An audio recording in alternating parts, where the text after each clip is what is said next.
گناہ کبیرہ کی فہرست چل رہی تھی.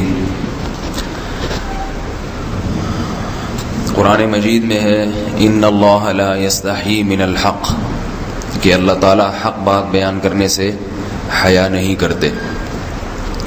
حدیث میں بھی بعض ایسے مسائل کو اللہ کے رسول نے بیان کیا ہے صلی اللہ علیہ وسلم نے جو بظاہر حیا کے خلاف ہیں، مگر اس لیے بیان کیا کہ اگر آپ صلی اللہ علیہ وسلم بیان نہ کرتے تو لوگ ان بے شرمی کے کاموں میں مبتلا ہو جاتے. اسی وجہ سے میں بھی یہ ہمت کر رہا ہوں کہ ایک اور ایسا گناہ جس میں لوگ مبتلا ہیں، اور وہ ہے حیا کے خلاف،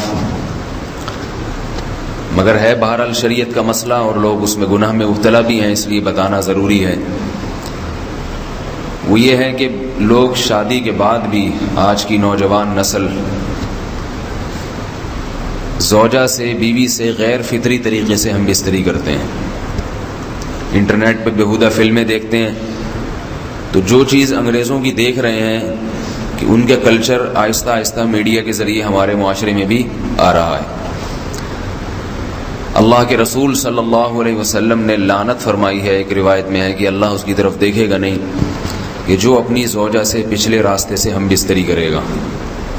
یہ بیماری بھی، یہ گندگی بھی لوگوں میں پھیلتی جا رہی ہے، خاص طور پہ جن کو لڑکوں سے بدفعلی کی عادت پڑ جائے تو وہ زوجہ سے فطری راستے سے ہم بستری نہیں کرتے.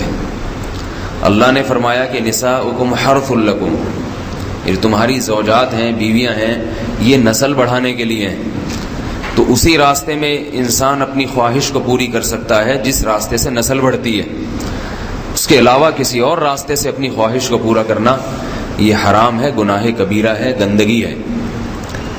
ہمارے پاس کیسز آتے ہیں، ایک پاک دامن لڑکی کی شادی ہوتی ہے، لڑکا بھی بظاہر بڑا نیک، لیکن کیا ہے، لڑکا چونکہ ٹھرکی ہوتا ہے، شہوت کا درندہ ہوتا ہے، تو وہ یہ نہیں دیکھتا کہ میں اپنی بری خواہش مٹانے کے لیے میں اپنی زوجہ کو غیر فطری طریقے پر مجبور کیسے کر سکتا ہوں.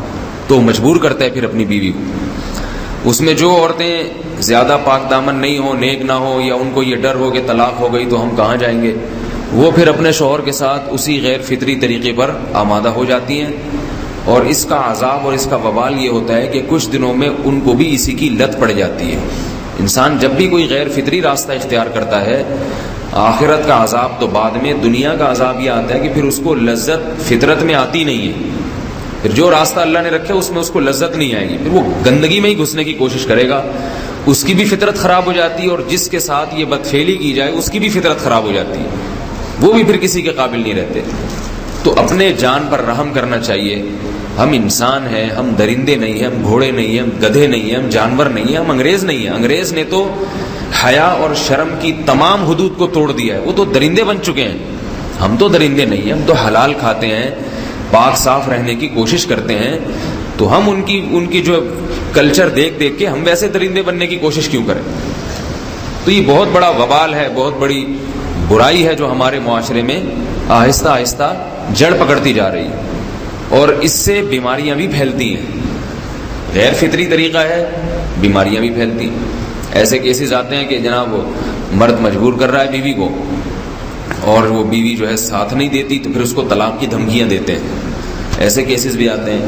اور یہ بھی آتا ہے کہ مرد جب اپنی بیوی کو غیر فطری طریقے پر مجبور کرتا ہے، بیوی آمادہ نہیں ہوتی، تو مرد پھر یہ دھمکی دیتا ہے کہ بھائی میری خواہش تو تم سے پوری ہوتی نہیں ہے، پھر میں دوسروں کے پاس جاؤں گا.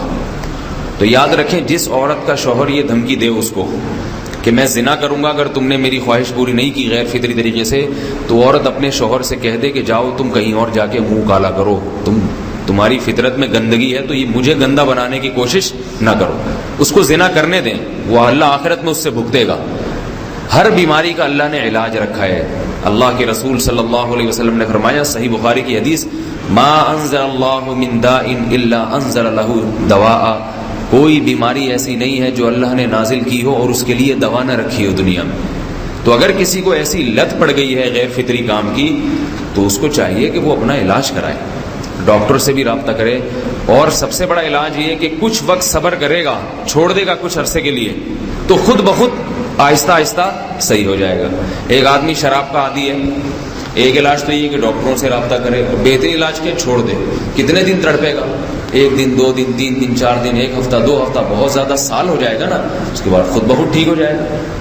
سگریٹ کا عادی ہے، چھوڑ دے گا تو کتنے لوگ ہم نے دیکھے ہیں دن میں 20 سگریٹ پیتے تھے، چھوڑنے پر آئے تو بالکل ایک دم چھوڑ دی انہوں نے، آہستہ آہستہ کر کے چھوڑ دی، لیکن تکلیف ہوئی مگر عادی ہو گئے۔ تو اب کسی کو یہ لت پڑ گئی ہے غلط کام کی، برائی کی، تو اس کا بہترین علاج یہ ہے کہ وہ اپنے آپ کو بدلنے کی کوشش کرے، ماحول بدلے، اور کچھ وقت صبر کرے گا تو اللہ اس سے یہ عادت چھڑا دے۔ نہیں کی، صبر نہیں کیا اس نے، تو پھر اسی گندگی میں موت واقع ہوگی، پھر آخرت کا عذاب بہت سخت، نسلیں برباد ہو جاتی ہیں اس عمل سے انسان کی۔ تو بات حیا کے خلاف ہے، مگر یہ کہ ایک بزرگ تھے وہ بات فرما رہے تھے، تو کسی نے پوچھا کہ حضرت آپ حیا کے خلاف بات کرتے ہیں، تو انہوں نے فرمایا تم بے حیائی کے کام نہیں چھوڑتے، ہم اس چھڑوانے کے لیے بات کریں تو ہم برے ہیں، اور تم کام کرو تو بھی برے نہیں۔ برائی کا کام کرنے میں برا نہیں بنتا، اور برائی کے خلاف بولنے والا برا بن جاتا ہے کہ دیکھو یہ کیسی باتیں کر رہے ہیں۔ تو بھائی باتیں ہیں اس لیے ہیں کہ یہ معاشرے میں یہ برائی پھیلتی چلی جا رہی ہے، اور یہ ہماری اپنا کلچر نہیں ہے، یہ امپورٹ ہو رہا ہے باہر سے، یہ امپورٹ ہو رہا ہے، یہ وہاں میڈیا کے ذریعے آ رہا ہے۔ تو وہ چیزیں دیکھا نہ کریں اور ان لوگوں سے دور رہا کریں۔ ہمیں تو دین کا داعی ہو کے ان کو ہدایت پر لانا تھا، بجائے ہم ہدایت پہ چل کے دوسروں کو چلانے والے بن کے ان کے راستے پہ ہم نے چلنا شروع کر دیا۔ اللہ تعالیٰ ہمیں اب دیکھیں ان کے ہاں ایڈز کا مرض پھیل گیا ہے۔ آپ بتائیے یہ ایڈز کا مرض ہمارا ہے کیا؟ یہ بیماری ہماری ہے یا ان کی ہے؟ ہمارے ہاں بیماریاں ہیں، کھانسی ہے، نزلہ ہے، ٹھیک ہے نا، بلڈ پریشر ہے، شوگر ہے، یہ بیماریاں ہماری ہیں۔ کوئی اللہ کا شکر ہے گندی بیماری ہمارے ہاں نہیں ہے۔ جتنی گندگیاں ہیں وہاں سے آ رہی ہیں، ایڈز کا مرض وہاں سے امپورٹ ہوا ہے۔ وہ ایڈز کا مرض اسی بدفعلی کی وجہ سے پیدا ہوتا ہے، اسی سے جراثیم پیدا ہوتے ہیں، اور اتنا خطرناک مرض کہ ایسے متعدی ایسے پھیلتا ہی۔ افغانستان میں ایڈز کا ریشو 0 تھا، 0۔ وہ جانتے نہیں تھے کہ ایڈز کا مرض ہوتا کیا ہے۔ جب سے امریکن آرمی، برطانیہ آرمی افغانستان میں آئی ہے، فوجی آئے ہیں، افغانوں میں ایڈز کا مرض پھیل گیا ہے، انہوں نے وہاں بدفعلیاں شروع کر دی ہیں۔ تو وہ تو حالانکہ ان کے لیے زنا کتنا سستا ہے، کتنا سستا ہے نا ان کے لیے زنا، پھر بھی وہ لڑکوں کی طرف مائل ہوتے ہیں۔ تو اتنی گندگی، ایسا گندا جب انسان بن جائے پھر اللہ اس کے وجود کو برقرار نہیں رکھتے، اور رکھتے ہیں تو پھر آخرت میں سزا دینے کے لیے۔ اپنے آپ کو ان گندگیوں سے بچانا چاہیے، حلال پہ اکتفا کرنا چاہیے۔ اللہ تعالیٰ ہمیں حلال پہ قناعت کی توفیق عطا فرمائے اور پاکیزہ لوگوں میں ہمارا شمار فرمائے۔